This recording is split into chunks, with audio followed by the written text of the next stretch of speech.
మహిళల ప్రీమియర్ లీగ్లో బెంగళూరు బోణి కొట్టింది. గుజరాత్తో జరిగిన తొలి మ్యాచ్లో 6 వికెట్ల తేడాతో గెలుపొందింది. టాస్ ఓడి ముందుగా బ్యాటింగ్కు దిగిన గుజరాత్ నిర్ణీత 20 ఓవర్లలో 5 వికెట్ల నష్టానికి 201 పరుగులు చేసింది. కెప్టెన్ ఆష్లీ గార్డ్నర్ 79 పరుగులు చేసి నాటౌట్గా నిలిచింది. అనంతరం బ్యాటింగ్కు దిగిన బెంగళూరు 18.3 ఓవర్లలో 4 వికెట్లు నష్టపోయి లక్ష్యాన్ని ఛేదించింది. పెర్రీ 57, రిచా ఘోష్ 64 పరుగులు చేయగా ఓపెనర్లు స్మృతి మంథానా 9, హర్జ్ 4 పరుగులతో నిరాశపరిచారు.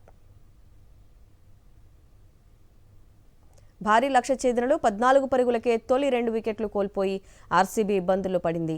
ఒకే ఓవర్లో కెప్టెన్ స్మృతి మంథానా, డానీ బ్యాట్లను గార్డ్నర్ వెనక్కు పంపించింది.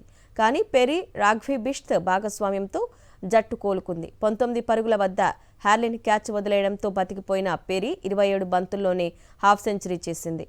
మూడో వికెట్కు 55 బంతుల్లో 86 పరుగులు జోడించిన పెర్రీ, రాఘ్వీ తక్కువ వ్యవధిలోనే అవుట్ అయ్యారు.